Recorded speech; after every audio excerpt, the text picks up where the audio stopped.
há um tesouro submerso na costa brasileira. A descoberta do pré-sal, ela é considerada um dos grandes acontecimentos na indústria mundial do petróleo. Sejam 100 bilhões de barris, nós estamos falando de ter praticamente um Iraque no nosso litoral. Mas extrair essa riqueza das profundezas é um desafio para poucos. Um mergulho no desconhecido. Com grandes riscos imensos. Um desafio no limite do conhecimento humano. A viagem do homem para descobrir e produzir petróleo no fundo do mar é uma viagem que guarda semelhança com a viagem do homem para explorar o universo. A conquista dessa nova fronteira também traz uma grande ameaça. Não existem atividades imunes a acidentes. Se aconteceu no Golfo do México, pode acontecer em qualquer lugar do mundo. Com tantos riscos, vale a pena explorar essa nova fronteira? Você tem que desafiar aquilo que já existe de forma a construir o novo. E a expressão mágica é por que não?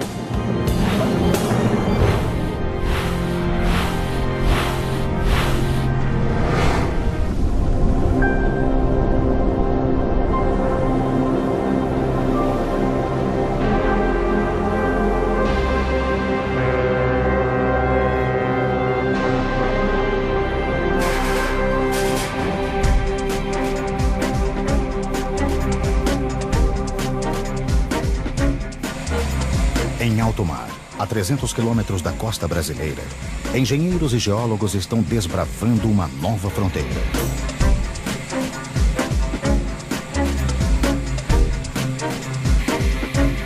Aqui, a quase 7.000 metros de profundidade, está a maior reserva de petróleo encontrada no planeta nos últimos 10 anos.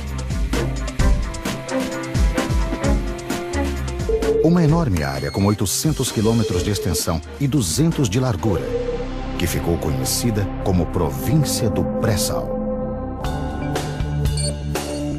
No auge da crise do petróleo na década de 1970, o Brasil descobriu as primeiras jazidas na Bacia de Campos, litoral do Rio de Janeiro, que representa mais de 80% da produção nacional.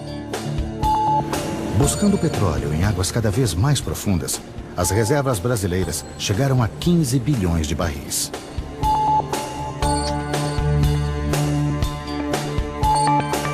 Mas na virada do século, ficou claro que para manter o volume dessas reservas, seria preciso descobrir novos campos. Então esse era o cenário que nós tínhamos naquele momento, tá? De buscar exatamente grandes reservas, com grandes riscos imensos. Os geólogos tinham uma ideia de onde procurar. Durante a separação dos continentes, há 130 milhões de anos, formaram-se grandes lagos entre eles. Ali viviam algas, bactérias e outros organismos que, depois de mortos, se depositavam no fundo e deram origem ao petróleo. Na medida em que houve a continuidade da separação dos continentes, começa a entrar a água do mar, ela fica confinada em determinados momentos e vai então criando essas grandes espessuras de sal. O sal estaria ali funcionando como um grande selo. Então todo o petróleo gerado e migrado na parte inferior desse sal teria enormes dificuldades de ultrapassá-lo. A primeira estratégia foi de coordenar um levantamento sísmico, aquisição sísmica 3D. Foi o maior levantamento 3D exploratório do mundo. Um navio que vai passando na superfície do mar e emitindo ondas, e essas ondas vão até o subsolo e são refletidas para a superfície e captadas por sensores na superfície.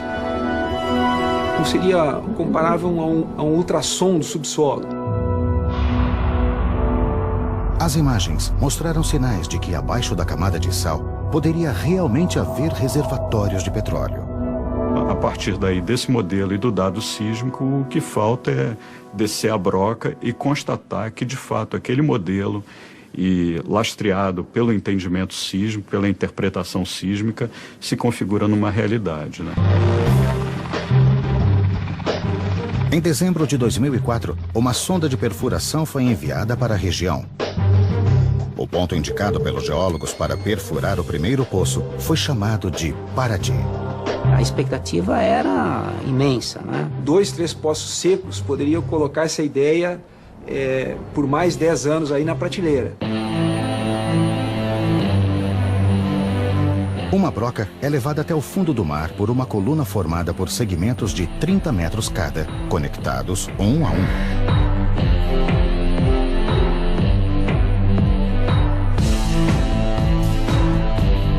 Depois de um mergulho de 2.000 metros até o solo marinho, começa a perfuração. A primeira camada de rocha a ser atravessada na região do pré-sal tem aproximadamente outros 2.000 metros. E aí vem o grande desafio: a camada de sal. Existe sempre uma rivalidade, né, entre o sal e a perfuração. Na perfuração, o sal se transforma em matéria plástica, pastosa. O grande problema da perfuração do sal é o movimento que ele tem quando submetido a condições de temperatura e pressão. Então, o grande medo era o quê? Que durante a perfuração do sal, a gente também viesse a ter os problemas de fechamento de poço. Por quê? Porque a camada fecha como se fosse uma gaveta, né, de cisalhamento e prende a coluna. Se tudo der certo, passadas as camadas de rocha e sal, a sonda deve encontrar o reservatório de petróleo. Um reservatório de pré-sal ou um outro reservatório de petróleo qualquer, ele não é um lago de petróleo que a gente vai lá e o poço é um canudinho que a gente extrai o petróleo dessa forma. Então o petróleo está contido em rochas porosas, como se fosse uma esponja, e ao espremer aquela esponja ou a descomprimir aquela esponja, o óleo flui para a superfície. Para evitar que o petróleo flua para a superfície sem controle, o poço é equipado com um sistema de válvulas de contenção, chamado BOP.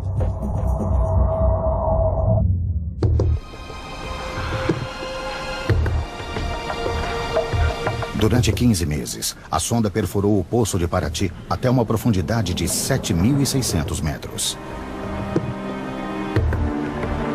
Era um mergulho no desconhecido. O mergulho custou bem mais do que previsto, 240 milhões de dólares. Na época, o poço mais caro da história mundial. Felizmente, nós só ficamos sabendo disso no final. Senão, talvez tivéssemos dificuldade de aprovação. E pior, contrariando todas as expectativas, no fundo do poço havia muito gás, mas quase nada de petróleo. Mesmo assim, Paraty é visto como um fracasso que deu certo. Então foi uma descoberta muito importante porque ela comprovou basicamente a existência de um sistema petrolífero ativo. Isso nos incentivou ao passo seguinte, que foi a perfuração do poço pioneiro de Tupi. Tupi seria a prova de fogo de todo o projeto.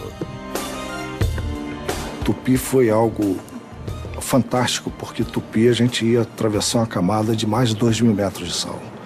Isso até então a Petrobras nunca tinha perfurado uma situação dessa. Então nós nos preparamos realmente como se fôssemos preparar para uma guerra. A perfuração de Tupi começou em março de 2006. 5 meses depois, a sonda atingiu a rocha reservatório, 3 vezes mais rápido do que em Paraty. Mas o fantasma do fracasso assombrou os exploradores mais uma vez.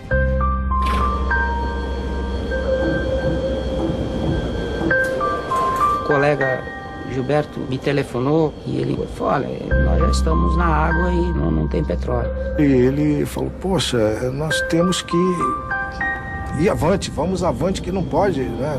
Esse reservatório deve estar mais embaixo, vamos insistir.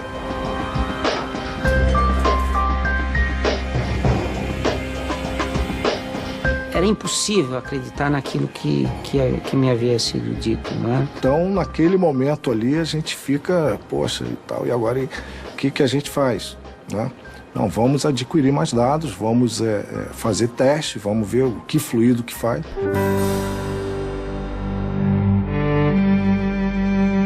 Nós estamos adquirindo dados do poço em tempo real. Ele chega aqui de forma que nós podemos interpretar na hora que chega o reservatório, nas características do reservatório em si. Então o Gilberto voltou a ligar para mim e disse: olha, Carminati, corremos o outro grupo de perfis e, de fato, estamos constatando ali uma coluna de petróleo interessante, com fluido livre, mobilidade, portanto tinha reservatório, etc. Enfim, o domingo iniciou aquela hora. Nós ficávamos de plantão aguardando esse momento aí e, pô, é um momento incrível, cara. Os exploradores haviam finalmente encontrado o petróleo. Ao mesmo tempo que você vive isso diariamente, você às vezes para e diz: meu Deus, será que eu estou sonhando? Mas para tornar o petróleo do pré-sal uma realidade, os exploradores ainda precisam percorrer um longo caminho.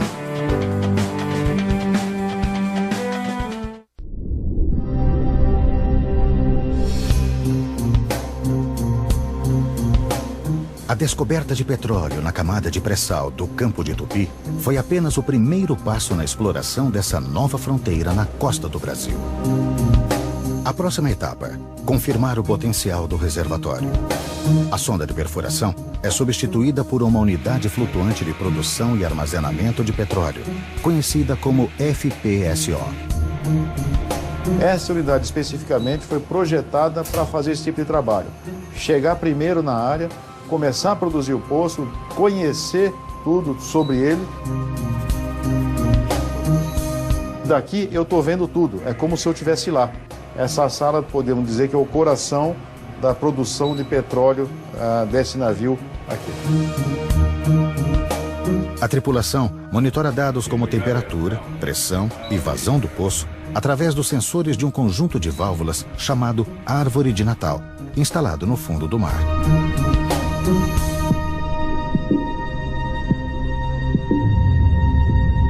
É a Árvore de Natal que controla o fluxo de petróleo que sobe pelos risers, dutos que ligam o poço ao navio.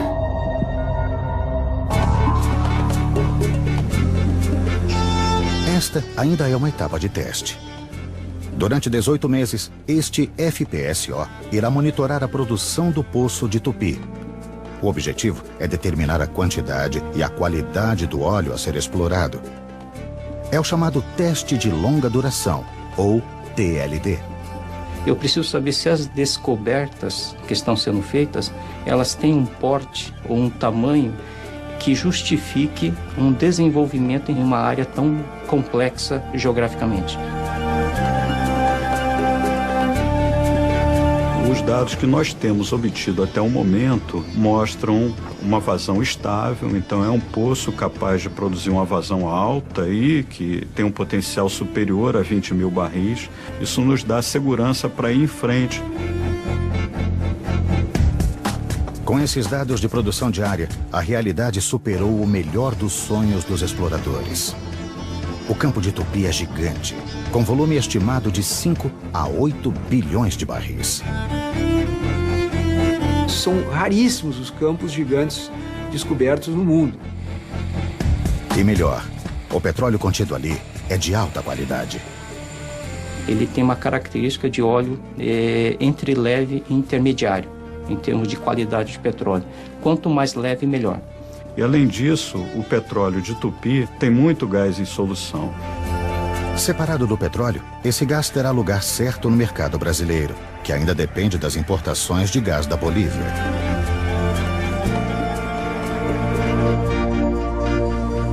Mas para trazer esses tesouros para a superfície em segurança, é preciso enfrentar situações extremas em alto mar.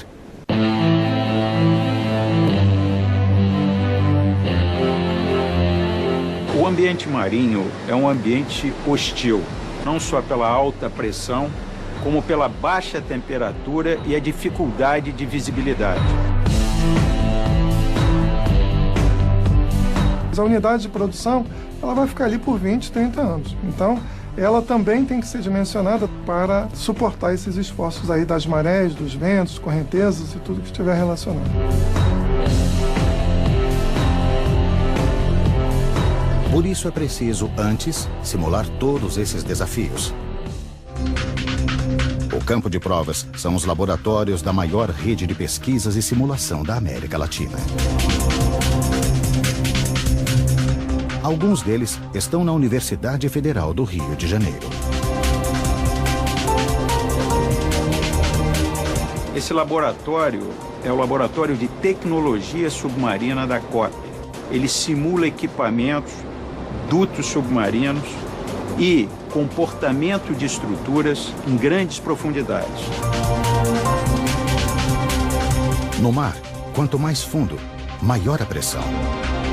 Por isso, ela é considerada o inimigo número 1 dos equipamentos submarinos.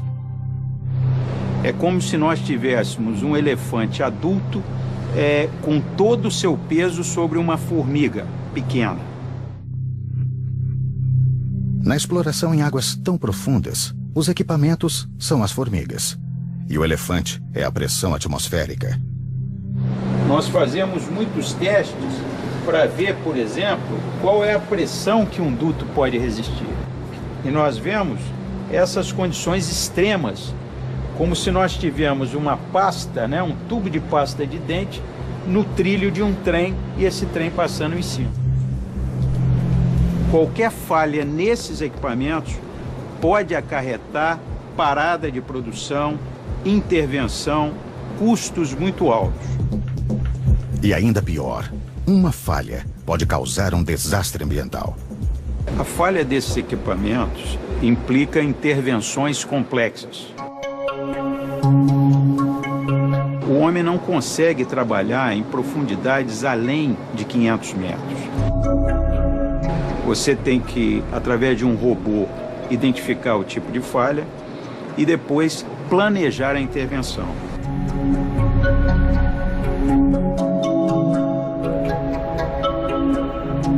Isso aqui é o ROV, é um veículo operado remotamente que ajuda bastante nas operações no fundo do mar. Então, tudo que vai ser feito lá embaixo precisa ter o acompanhamento pelo ROV.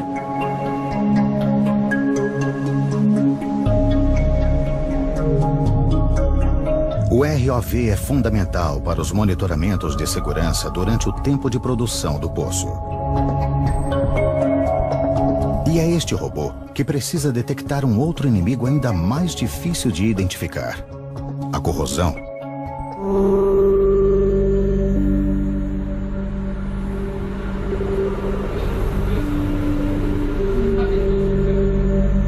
O seu sistema aparentemente não está se corroendo muito, mas localmente ele está furando, né? Ou está aparecendo uma fissura, uma pringa, e ali vai aparecer e vai explodir. E o petróleo do pré-sal tem uma característica que potencializa a corrosão: uma grande quantidade de gás carbônico, o CO2. O CO2 em si, puro, não é o problema. Quando você pega o CO2 e bota a água, que normalmente está presente nos reservatórios também, aí sim você tem uma combinação que transforma-se num ácido carbônico, e esse ácido ele é muito corrosivo. O que se tenta é que não haja o problema de corrosão, né? Ou que ele seja mínimo ou extremamente bem controlado. É que um aparelho que é usado para captar o petróleo, para transportá-lo, né, dure pelo menos uns 20 a 30 anos. A gente não arrisca, a gente usa a ciência e a tecnologia. E o uso de materiais especiais, que a gente passa a novas ligas de aço. Não é um aço comum que você usa, não é o mesmo aço que você usa no seu automóvel ou na geladeira, qualquer lugar. É um aço especial, que tem muita tecnologia nele, para poder resistir à corrosão, à agressividade do ambiente e às pressões que a gente trabalha, né? Outro desafio para os pesquisadores é a diferença de temperatura a que são submetidos os dutos. A 5.000 metros de profundidade na crosta terrestre, o petróleo está a 150 graus Celsius. À medida que você sai do poço com uma determinada temperatura alta, você, quando entra na fase de águas mais frias, no entorno desse duto, a tendência é esse fluido interno ir resfriando e pode formar parafina ou hidratos, bloqueando a linha.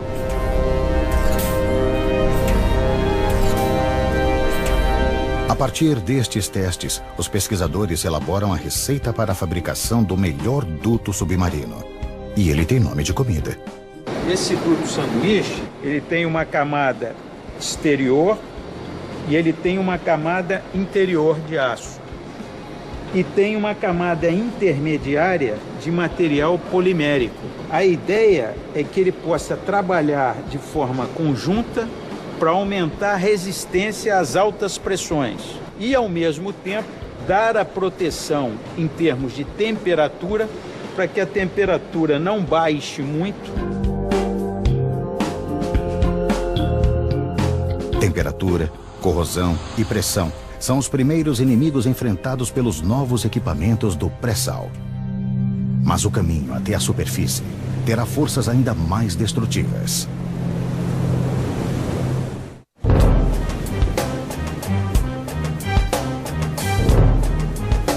Em alto mar, navios e plataformas conectados a poços de petróleo são castigados incessantemente por ondas, ventos e correnteza. Na exploração do pré-sal não é diferente. A 300 quilômetros da costa brasileira, o ambiente é ainda mais extremo. E o navio que testa o poço pioneiro de Tupi já está sendo submetido a essas forças da natureza. Nós estamos aqui no FPSO, a cidade de São Vicente.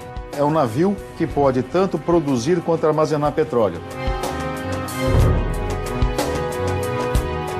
A gente pode armazenar até cerca de 450 mil barris de petróleo e a cada 20 ou 15 dias vem um outro navio para recolher esse petróleo. Ele vem pela popa desse FPSO e temos um mangote especial, que esse mangote é conectado a outro navio e a gente transfere esses 450 mil barris em menos de 24 horas. Mover-se o mínimo possível nessas condições é essencial para a segurança da exploração. Ele está ancorado pela proa. São 7 âncoras de alta capacidade.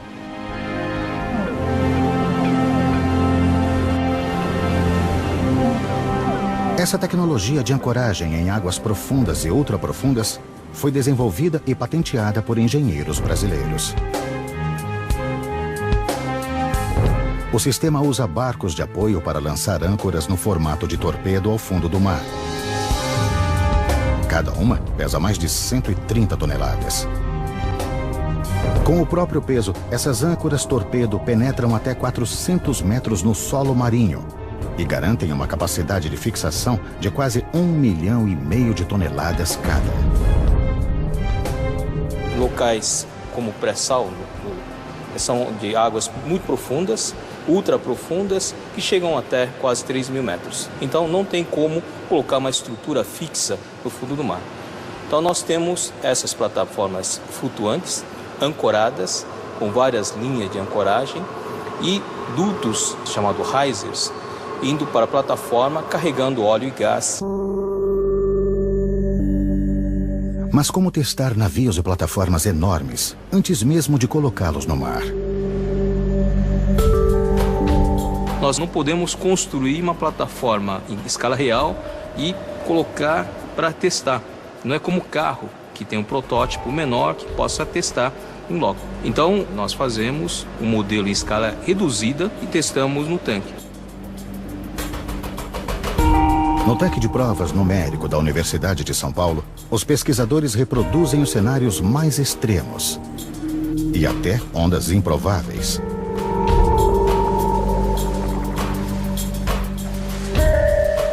Nós precisamos verificar se essa plataforma resiste às condições ambientais, onde as ondas chegam a quase 12 metros e 50 km por hora e correnteza de 2 nós, mais ou menos. Então essas condições são condições extremas. Mesmo com esses tanques, é difícil lidar com as escalas de grandeza da região do pré-sal. Com essas profundidades que nós estamos atingindo no pré-sal, nós não temos o tanque suficientemente grande que possa simular uma profundidade de 3.000 metros.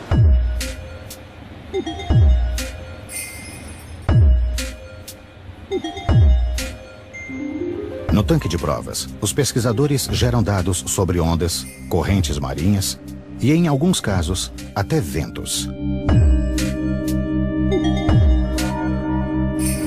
As esferas flutuantes funcionam como pontos de referência para os sensores instalados em volta do tanque. Esses dados alimentam supercomputadores que criam simulações em que pesquisadores experimentam as condições mais adversas do pré-sal.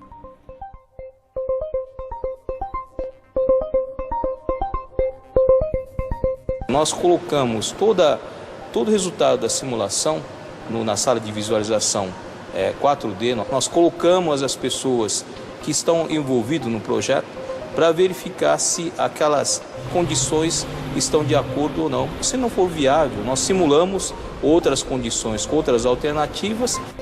No futuro, a própria tripulação dos navios poderá ser treinada nesses simuladores. As informações geradas no tanque de provas numérico e em outros laboratórios espalhados pelo Brasil são enviadas para uma rede de computadores superpotentes que simulam os piores cenários do ambiente marinho. O computador nos auxilia a interpretar essa complexidade do mundo real que nos cerca. Você pode considerar os efeitos de uma temperatura, de um aquecimento, o efeito de um ataque químico sobre o material que compõe essa estrutura. Então, você vai tornando o seu problema cada vez mais complicado. Isso demanda um computador cada vez mais poderoso. Todas as simulações em laboratório e testes em alto mar estão confirmando que é possível desenterrar o tesouro da camada do pré-sal. Mas, uma vez na superfície, todo o petróleo e gás que devem ser extraídos criam um novo desafio. Um pesadelo logístico.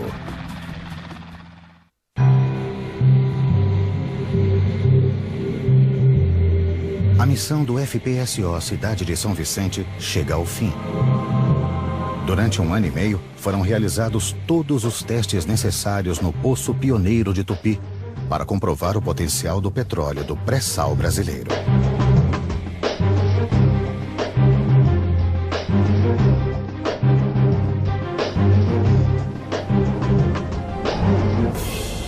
No lugar do Cidade de São Vicente, entra em operação um FPSO maior, o Cidade de Angra dos Reis, com capacidade para produzir 100 mil barris de petróleo e 35 milhões de metros cúbicos de gás por dia.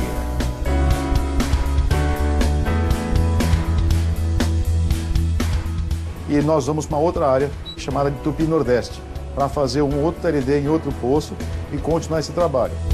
Desde a descoberta de petróleo em Tupi em 2006, novos poços foram perfurados com sucesso. E todos devem passar pelo TLD, o teste de longa duração, antes de entrar em produção. Entre 2010 e 2016, nós vamos implantar 11 sistemas de produção. É uma estratégia muito ousada, mas que permitirá nós chegarmos em 2017 com uma produção superior a 1 milhão de barris. Apenas 12 anos após a descoberta do pré-sal.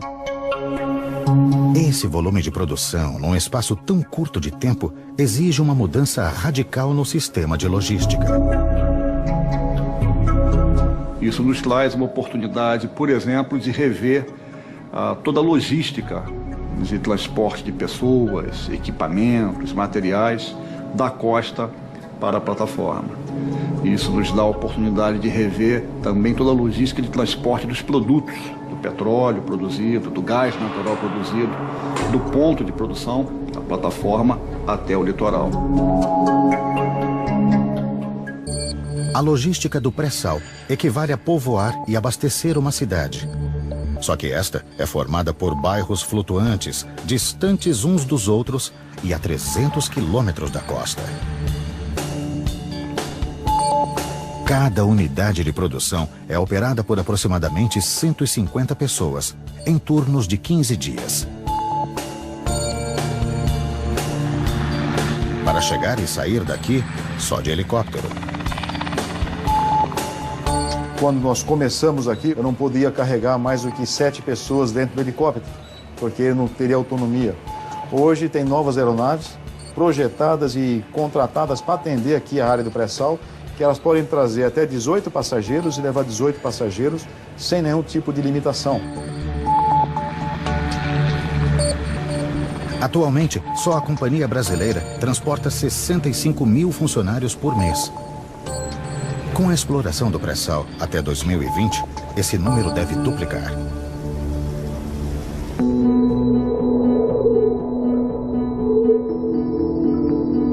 Dirigíveis já são utilizados em algumas situações militares para transporte de grande número de pessoas, em situações complexas. Esses dirigíveis pousariam em terminais flutuantes, posicionados a meio caminho entre o continente e as unidades de produção, para armazenar combustíveis e outros materiais. Os passageiros seriam então transportados em helicópteros menores até as plataformas. Mas ainda há um problema logístico que está tirando o sono dos engenheiros. O que fazer com a grande quantidade de CO2, o gás carbônico, misturado ao óleo e gás do pré-sal? O gás em solução, ele tem algum percentual, no caso de Tupi, uma faixa de 8 a 12% de um contaminante, que é o CO2. O gás carbônico é o principal vilão do efeito estufa, que é apontado por muitos cientistas como o responsável pelo aquecimento global. Por isso a preocupação de não liberá-lo para a atmosfera. Existe uma proposta de reinjeção desse CO2 para poder aproveitar esse CO2 para gerar energia no reservatório como um poço injetor. Poços de reinjeção já são utilizados na indústria do petróleo para aumentar a produtividade. A nossa tradição é injetar água do mar para manter a pressão dos reservatórios e garantir níveis altos de produção. Isso é fundamental, ainda mais no ambiente de águas profundas. Se a reinjeção do CO2 der certo, os engenheiros resolverão 2 problemas de uma só vez. Todas as descobertas já confirmadas no pré-sal brasileiro indicam que as reservas devem chegar a 16 bilhões de barris. E isso considerando apenas 25% da província do pré-sal. As previsões mais otimistas são de que ali existam até 120 bilhões de barris de petróleo e gás. Um tesouro que gera grandes perspectivas e também grandes riscos.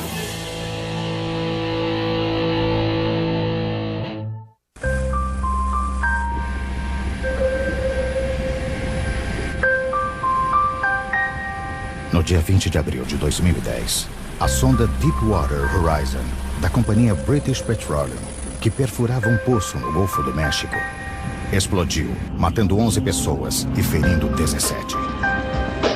Iniciou-se uma ignição e incêndio. Esse incêndio consumiu a plataforma, essa plataforma afundou e o vazamento continuou absolutamente sem controle.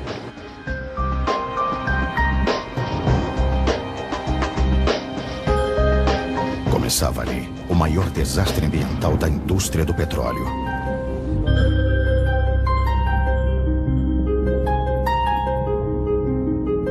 Durante 85 dias, o vazamento lançou no Golfo do México quase 5 milhões de barris de petróleo. O acidente superou o do petroleiro Exxon Valdez, ocorrido no Alasca em 1989.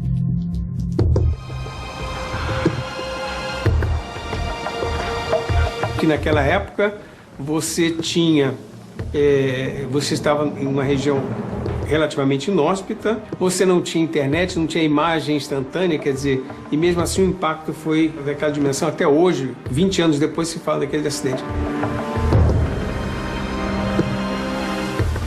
Esse foi muito maior, perto de zonas de manguezais na costa americana, com uma presença muito maior das pessoas, com uma visibilidade maior. Cerca de 100 milhões de pessoas foram atingidas pela tragédia em 12 estados americanos e na costa mexicana. Centenas de espécies marinhas foram prejudicadas. O desastre no Golfo do México serve de alerta para os riscos da exploração do pré-sal na costa brasileira.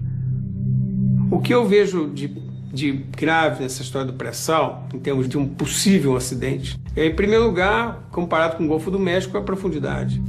O poço perfurado pela Deepwater Horizon tinha quase 5.500 metros de profundidade. No pré-sal brasileiro, a maioria dos poços tem mais de 7.000 metros. E por fim, e que é uma coisa extremamente importante, é a distância da costa. Ou seja, a capacidade de mobilização de pessoas, de equipamentos, de contenção, ela é muito mais limitada do que existia na costa, no caso do Golfo do México. No Golfo do México, a Deepwater Horizon estava a 66 quilômetros dos portos mais próximos. Na costa brasileira, os portos de onde sairia o socorro estão a pelo menos 300 quilômetros das áreas de exploração, quase 5 vezes mais distantes. Em outubro de 2010, investigadores americanos identificaram falhas humanas na gestão da empresa inglesa, principalmente quanto ao aspecto de segurança. São vários equipamentos e procedimentos e falhas humanas que se misturam num grande acidente. Era uma plataforma que já vinha sendo objeto de diversas reclamações quanto à tecnologia, quanto à segurança, quanto à própria segurança do trabalho. O equipamento decisivo nessa prevenção é o equipamento chamado Blowout Preventer, BOP. Ele é responsável por fechar o poço. Esse equipamento falhou. Por mais sofisticados que sejam os sistemas de segurança e por maiores que sejam os cuidados, não existem atividades imunes a acidentes. Mas as causas dessa tragédia são ainda mais complexas.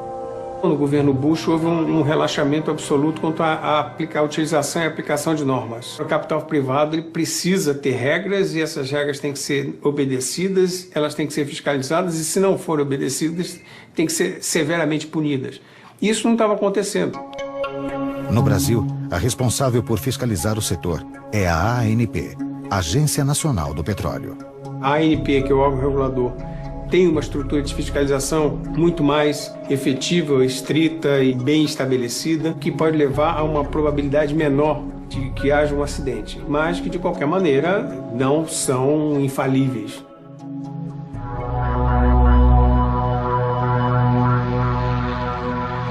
O Brasil também já enfrentou acidentes graves. No dia 15 de março de 2001, 3 explosões internas afundaram a plataforma P-36 na costa do Rio de Janeiro. 11 petroleiros morreram, mas não houve vazamento de óleo. No caso da P-36, foi um acidente onde se ia iniciar uma produção. Já estavam instalados os equipamentos de fundo. E quando a plataforma ficou em risco, esses equipamentos de fundo foram fechados.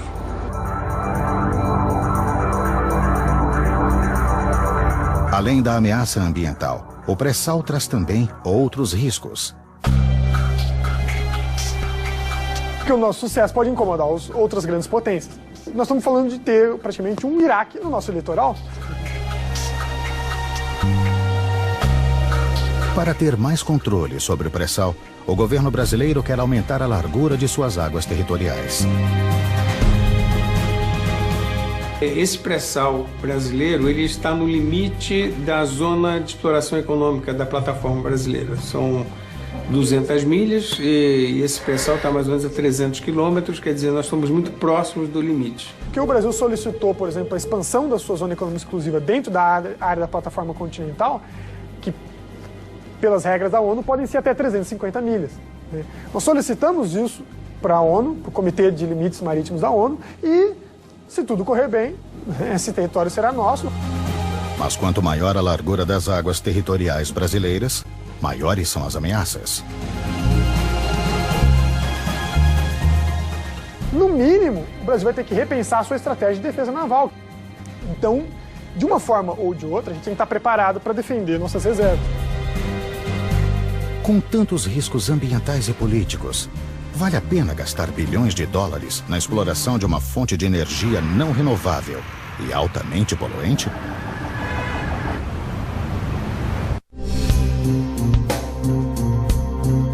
Anos de pesquisa, desenvolvimento de tecnologia de ponta, bilhões de dólares em investimentos para explorar uma fonte de energia não renovável e nociva ao planeta.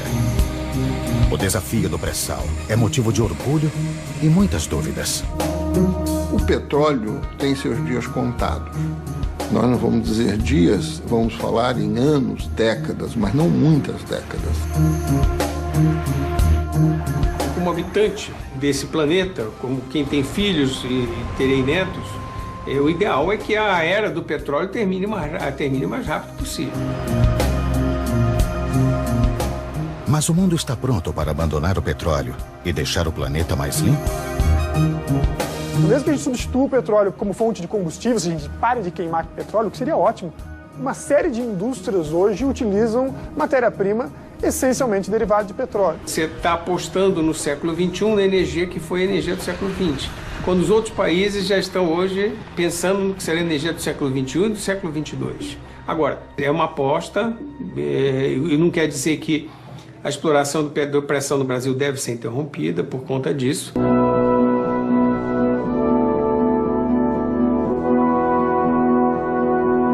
De 2010 a 2020, está previsto a duplicação da produção diária da Petrobras, de 2 milhões para mais de 4 milhões de barris por dia. O que o Brasil precisa pensar bem é não pretender se tornar um grande exportador do petróleo, como uma nova Arábia Saudita, que ele não é, e sim saber fazer a transição, usando o petróleo para gerar recursos para que se desenvolvam as outras tecnologias que vão substituí-lo.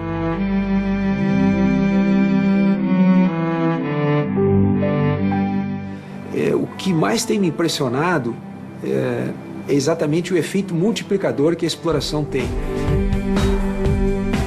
O investimento no pré-sal já sustenta uma corrida tecnológica em várias direções. Com certeza, é um pouco como a corrida espacial, tem um impacto muito grande para outras aplicações, na vida, no cotidiano das pessoas, então não tem a menor dúvida de que isso aí tem um impacto muito grande para outras, na área de materiais, na questão marítima, na questão de exploração de outras formas de energia, em função também do desenvolvimento de equipamentos para pré-sal.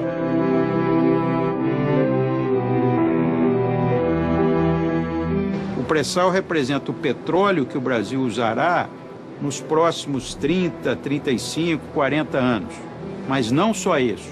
O legado da tecnologia será muito mais relevante e ela poderá atuar nos diversos campos do saber.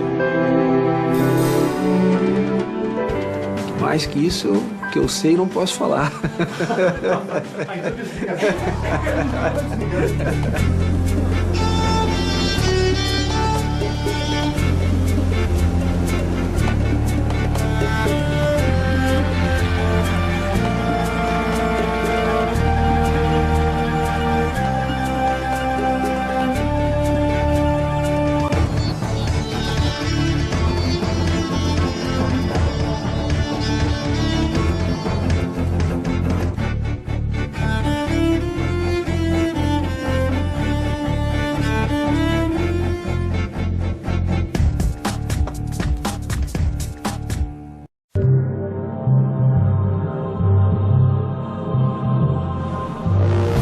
Há um tesouro submerso na costa brasileira. A descoberta do pré-sal, ela é considerada um dos grandes acontecimentos na indústria mundial do petróleo. Que sejam 100 bilhões de barris, nós estamos falando de ter praticamente um Iraque no nosso litoral.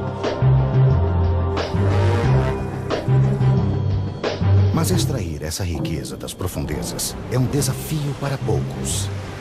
Um mergulho no desconhecido. Com grandes riscos imensos. Um desafio no limite do conhecimento humano. A viagem do homem para descobrir e produzir petróleo no fundo do mar é uma viagem que guarda semelhança com a viagem do homem para explorar o universo. A conquista dessa nova fronteira também traz uma grande ameaça. Não existem atividades imunes a acidentes. Se aconteceu no Golfo do México, pode acontecer em qualquer lugar do mundo. Com tantos riscos, vale a pena explorar essa nova fronteira? Você tem que desafiar aquilo que já existe de forma a construir o novo. E a expressão mágica é por que não?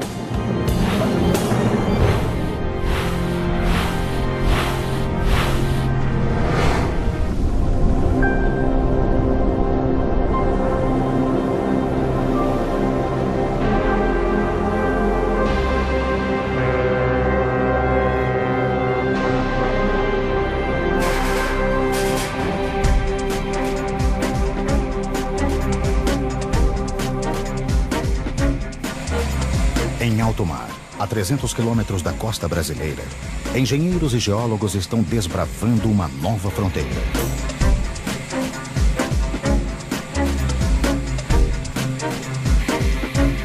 Aqui, a quase 7.000 metros de profundidade, está a maior reserva de petróleo encontrada no planeta nos últimos 10 anos. Uma enorme área com 800 quilômetros de extensão e 200 de largura, que ficou conhecida como Província do Pré-Sal. No auge da crise do petróleo na década de 1970, o Brasil descobriu as primeiras jazidas na Bacia de Campos, litoral do Rio de Janeiro, que representa mais de 80% da produção nacional. Buscando petróleo em águas cada vez mais profundas, as reservas brasileiras chegaram a 15 bilhões de barris.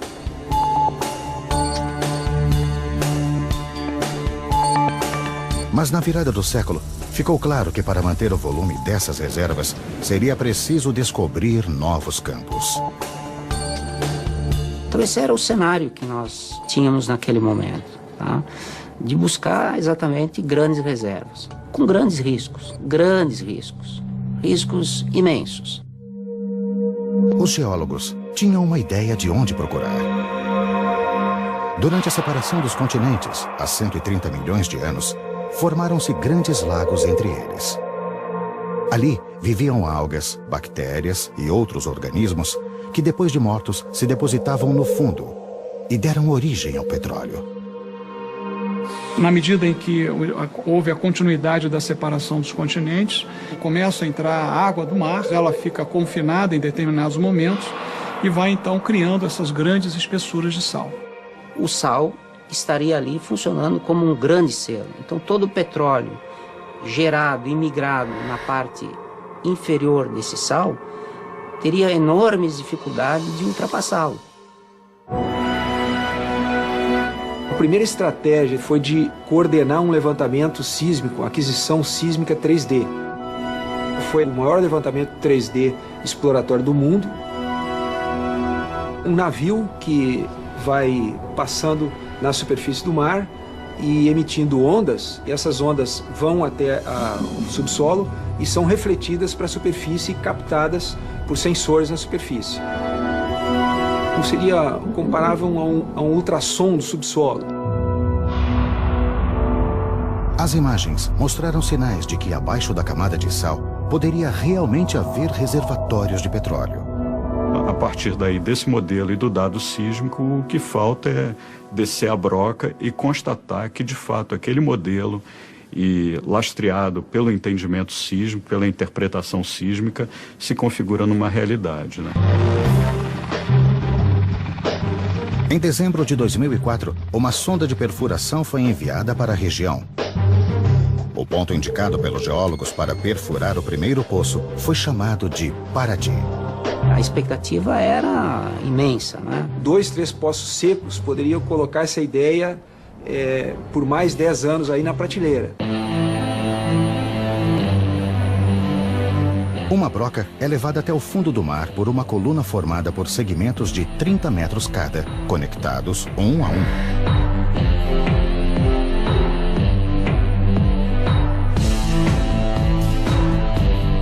Depois de um mergulho de 2.000 metros até o solo marinho, começa a perfuração. A primeira camada de rocha a ser atravessada na região do pré-sal tem aproximadamente outros 2.000 metros. E aí... A tripulação monitora dados como temperatura, pressão e vazão do poço através dos sensores de um conjunto de válvulas chamado Árvore de Natal, instalado no fundo do mar.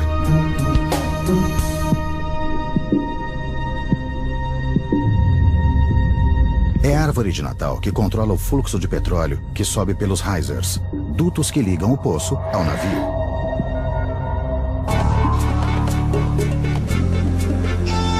Esta ainda é uma etapa de teste. Durante 18 meses, este FPSO irá monitorar a produção do poço de Tupi. O objetivo é determinar a quantidade e a qualidade do óleo a ser explorado. É o chamado Teste de Longa Duração, ou TLD. Eu preciso saber se as descobertas que estão sendo feitas, elas têm um porte ou um tamanho que justifique um desenvolvimento em uma área tão complexa geograficamente. Os dados que nós temos obtido até o momento mostram uma vazão estável, então é um poço capaz de produzir uma vazão alta e que tem um potencial superior a 20 mil barris. Isso nos dá segurança para ir em frente. Com esses dados de produção diária, a realidade superou o melhor dos sonhos dos exploradores. O campo de Tupi é gigante, com volume estimado de 5 a 8 bilhões de barris. São raríssimos os campos gigantes descobertos no mundo. E melhor, o petróleo contido ali é de alta qualidade. Ele tem uma característica de óleo entre leve e intermediário, em termos de qualidade de petróleo. Quanto mais leve, melhor. E além disso, o petróleo de Tupi tem muito gás em solução. Separado do petróleo, esse gás terá lugar certo no mercado brasileiro, que ainda depende das importações de gás da Bolívia.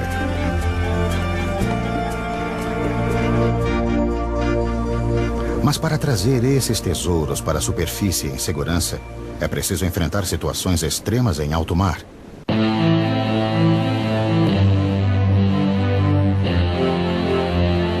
O ambiente marinho é um ambiente hostil, não só pela alta pressão, como pela baixa temperatura e a dificuldade de visibilidade. A unidade de produção ela vai ficar ali por 20, 30 anos. Então, ela também tem que ser dimensionada para suportar esses esforços aí das marés, dos ventos, correntezas e tudo que estiver relacionado.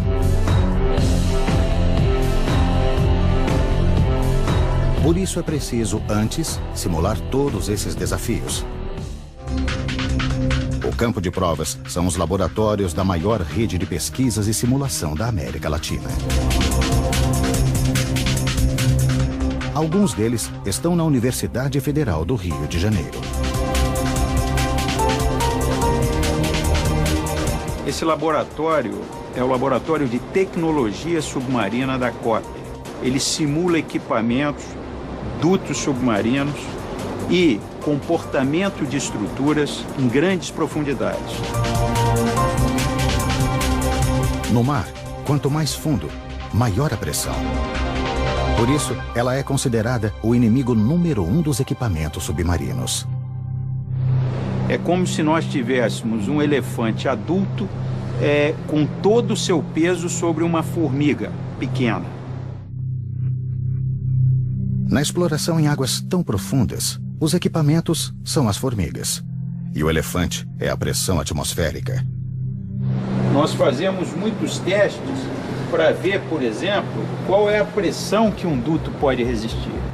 E nós vemos essas condições extremas, como se nós tivéssemos uma pasta, um tubo de pasta de dente, no trilho de um trem e esse trem passando em cima. Qualquer falha nesses equipamentos pode acarretar parada de produção, intervenção, custos muito altos. E ainda pior, uma falha pode causar um desastre ambiental.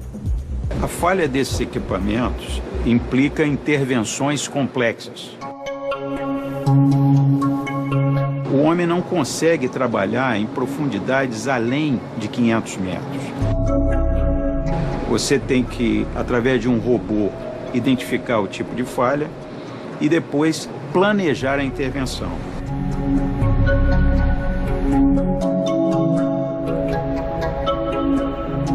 Isso aqui é o ROV, é um veículo operado remotamente que ajuda bastante nas operações no fundo do mar. Então, tudo que vai ser feito lá embaixo precisa ter o acompanhamento pelo ROV.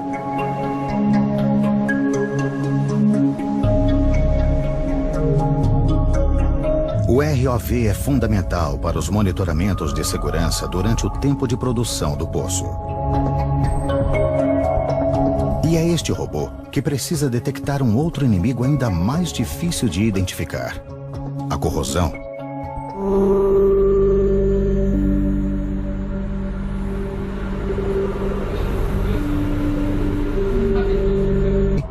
grande desafio: a camada de sal. Existe sempre uma rivalidade, né, entre o sal e a perfuração. Na perfuração, o sal se transforma em matéria plástica, pastosa. O grande problema da perfuração do sal é o movimento que ele tem quando submetido a condições de temperatura e pressão. Então o grande medo era o quê? Que durante a perfuração do sal, a gente também viesse a ter os problemas de fechamento de poço. Por quê? Porque a camada fecha como se fosse uma gaveta, né, de cisalhamento e prende a coluna. Se tudo der certo, passadas as camadas de rocha e sal, a sonda deve encontrar o reservatório de petróleo.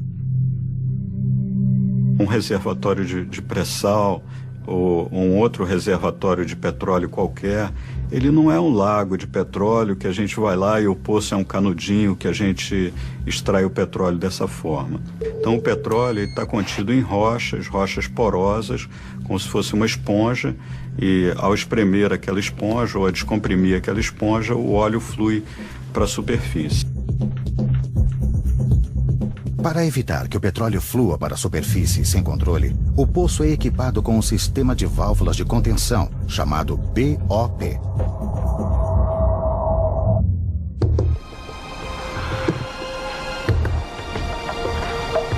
Durante 15 meses, a sonda perfurou o poço de Paraty até uma profundidade de 7.600 metros.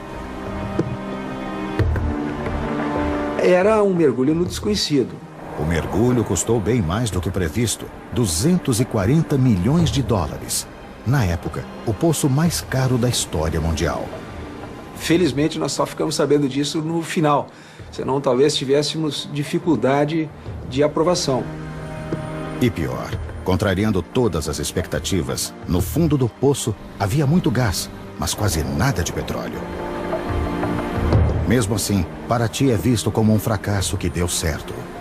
Então foi uma descoberta muito importante porque ela comprovou basicamente a existência de um sistema petrolífero ativo. Isso nos incentivou ao passo seguinte, que foi a perfuração do poço pioneiro de Tupi. Tupi seria a prova de fogo de todo o projeto. Tupi foi algo fantástico, porque Tupi a gente ia atravessar uma camada de mais de 2.000 metros de sal. Isso até então a Petrobras nunca tinha perfurado uma situação dessa. Então nós nos preparamos realmente como se fôssemos preparar para uma guerra. A perfuração de Tupi começou em março de 2006. 5 meses depois, a sonda atingiu a rocha reservatório, 3 vezes mais rápido do que em Paraty. Mas o fantasma do fracasso assombrou os exploradores mais uma vez.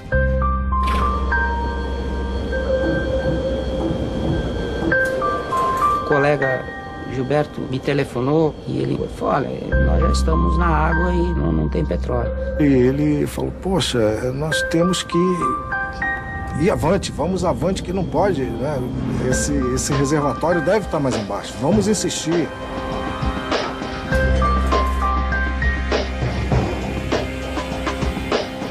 Era impossível acreditar naquilo que me havia sido dito, né? Então, naquele momento ali, a gente fica, poxa, e tal, e agora o que a gente faz, né? Não, vamos adquirir mais dados, vamos fazer teste, vamos ver o que fluido que faz.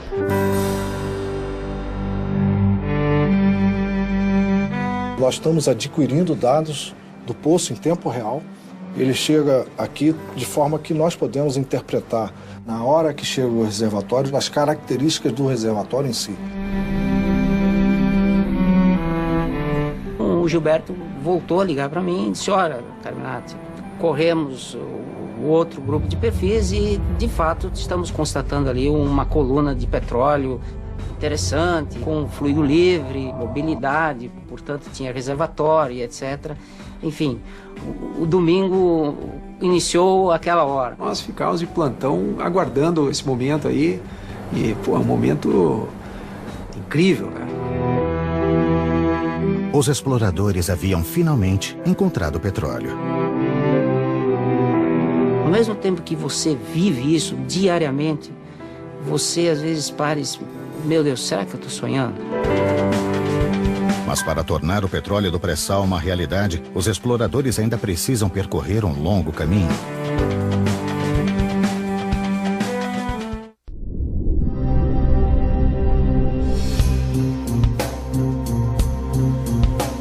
A descoberta de petróleo na camada de pré-sal do Campo de Tupi foi apenas o primeiro passo na exploração dessa nova fronteira na costa do Brasil.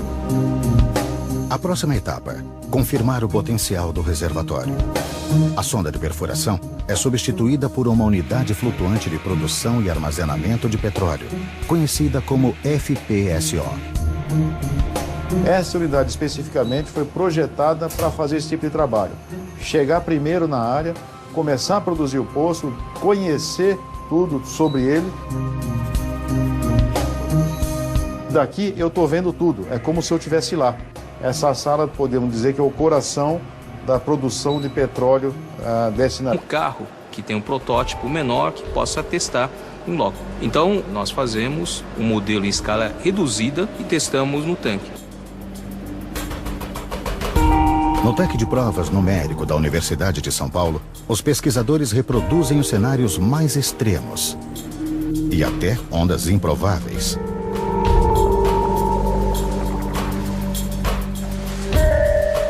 Nós precisamos verificar se essa plataforma resiste às condições ambientais, onde as ondas chegam a quase 12 metros e 50 km por hora e correnteza de 2 nós, mais ou menos. Então essas condições são condições extremas. Mesmo com esses tanques, é difícil lidar com as escalas de grandeza da região do pré-sal.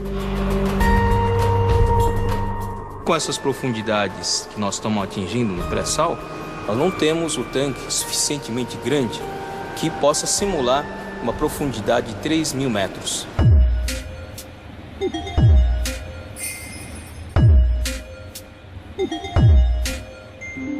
No tanque de provas, os pesquisadores geram dados sobre ondas, correntes marinhas e, em alguns casos, até ventos.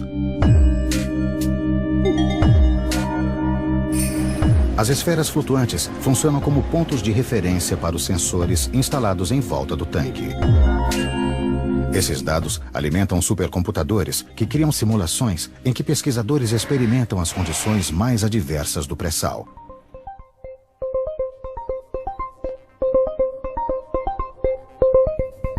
Nós colocamos todo o resultado da simulação na sala de visualização 4D. Nós colocamos as pessoas que estão envolvidas no projeto para verificar se aquelas condições estão de acordo ou não. Se não for viável, nós simulamos outras condições, outras alternativas.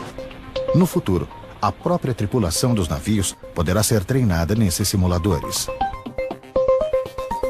As informações geradas no tanque de provas numérico e em outros laboratórios espalhados pelo Brasil são enviadas para uma rede de computadores superpotentes que simulam os piores cenários do ambiente marinho. O computador nos auxilia a interpretar essa complexidade do mundo real que nos cerca. Você pode considerar os efeitos de uma temperatura, de um aquecimento, o efeito de um ataque químico sobre o material que compõe essa estrutura. Então, você vai tornando o seu problema cada vez mais complicado. Isso demanda um computador cada vez mais poderoso. Todas as simulações em laboratório e testes em alto mar estão confirmando que é possível desenterrar o tesouro da camada do pré-sal. Mas, uma vez na superfície, todo o petróleo e gás que devem ser extraídos criam um novo desafio. Um pesadelo logístico.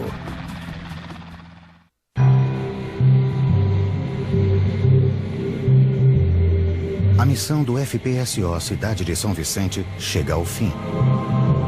Durante 1 ano e meio, foram realizados todos os testes necessários no Poço Pioneiro de Tupi para comprovar o potencial do petróleo do pré-sal brasileiro.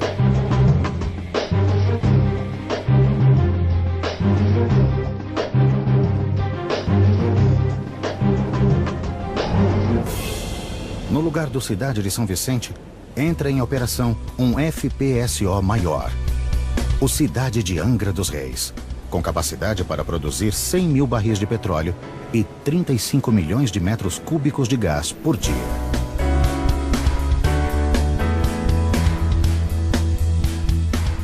E nós vamos para uma outra área chamada de Tupi Nordeste, para fazer um outro TLD em outro poço e continuar esse trabalho. Desde a descoberta de petróleo em Tupi em 2006, novos poços foram perfurados com sucesso.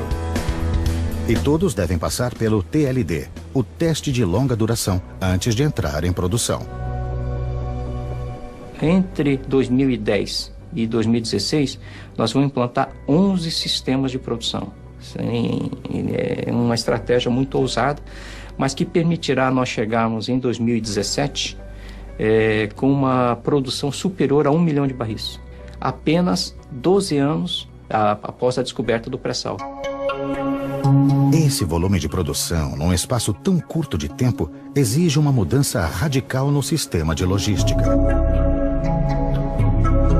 Isso nos traz uma oportunidade, por exemplo, de rever toda a logística de transporte de pessoas, equipamentos, materiais da costa para a plataforma. Isso nos dá a oportunidade de rever também toda a logística de transporte dos produtos, do petróleo produzido, do gás natural produzido, do ponto de produção, da plataforma, até o litoral. A logística do pré-sal equivale a povoar e abastecer uma cidade. Só que esta é formada por bairros flutuantes, distantes uns dos outros e a 300 quilômetros da costa. Cada unidade de produção é operada por aproximadamente 150 pessoas, em turnos de 15 dias. Para chegar e sair daqui, só de helicóptero. Quando nós começamos aqui, eu não podia carregar mais do que 7. O seu sistema aparentemente não está se corroendo muito, mas localmente ele está furando, né? Ou está aparecendo uma fissura, uma pringa. E ali vai aparecer e vai explodir. E o petróleo do pré-sal tem uma característica que potencializa a corrosão. Uma grande quantidade de gás carbônico, o CO2. O CO2 em si, puro, não é o problema. Quando você pega o CO2 e bota a água, que normalmente está presente nos reservatórios também, aí sim você tem uma combinação que transforma-se num ácido carbônico, e esse ácido ele é muito corrosivo. O que se tenta é que não haja problema de corrosão, né? Ou que ele seja mínimo ou extremamente bem controlado. É que um aparelho que é usado para captar o petróleo, para transportá-lo, né, dure pelo menos uns 20 a 30 anos. A gente não arrisca, a gente usa a ciência e a tecnologia. E o uso de materiais especiais, que a gente passa a novas ligas de aço. Não é um aço comum que você usa, não é o mesmo aço que você usa no seu automóvel ou na geladeira, qualquer lugar. É um aço especial, que tem muita tecnologia nele, para poder resistir à corrosão, à agressividade do ambiente e às pressões que a gente trabalha, né? Outro desafio para os pesquisadores é a diferença de temperatura a que são submetidos os dutos. A 5.000 metros de profundidade na crosta terrestre, o petróleo está a 150 graus Celsius. À medida que você sai do poço com uma determinada temperatura alta, você, quando entra na fase de águas mais frias, no entorno desse duto, a tendência é esse fluido interno ir resfriando e pode formar parafina ou hidratos, bloqueando a linha.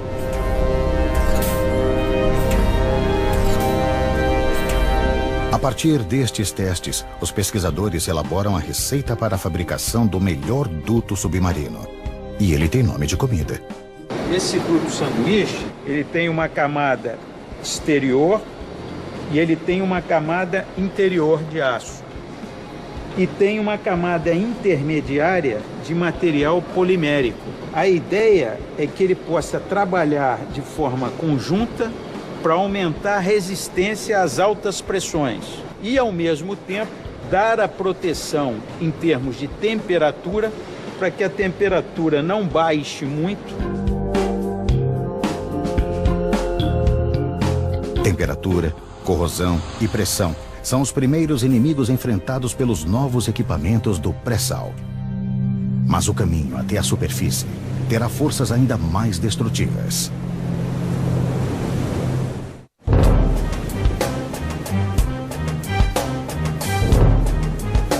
Em alto mar, navios e plataformas conectados a poços de petróleo são castigados incessantemente por ondas, ventos e correnteza.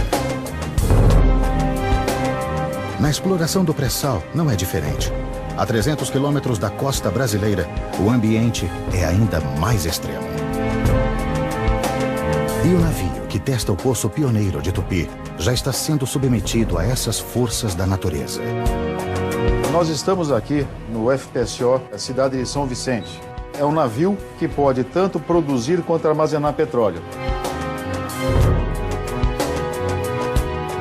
A gente pode armazenar até cerca de 450 mil barris de petróleo e a cada 20 ou 15 dias vem um outro navio para recolher esse petróleo. Ele vem pela popa desse FPSO e temos um mangote especial, que esse mangote é conectado a outro navio e a gente transfere esses 450 mil barris em menos de 24 horas. Mover-se o mínimo possível nessas condições é essencial para a segurança da exploração. Ele está ancorado pela proa. São 7 âncoras de alta capacidade.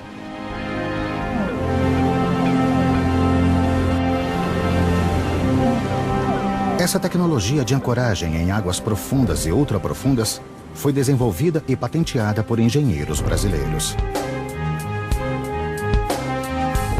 O sistema usa barcos de apoio para lançar âncoras no formato de torpedo ao fundo do mar. Cada uma pesa mais de 130 toneladas. Com o próprio peso, essas âncoras torpedo penetram até 400 metros no solo marinho e garantem uma capacidade de fixação de quase 1,5 milhão de toneladas cada. Locais como o pré-sal são de águas muito profundas, ultra profundas, que chegam até quase 3 mil metros. Então não tem como colocar uma estrutura fixa no fundo do mar. Então nós temos essas plataformas flutuantes, ancoradas, com várias linhas de ancoragem e dutos chamados risers, indo para a plataforma carregando óleo e gás. Mas como testar navios e plataformas enormes antes mesmo de colocá-los no mar? Nós não podemos construir uma plataforma em escala real e colocar para testar. Não é como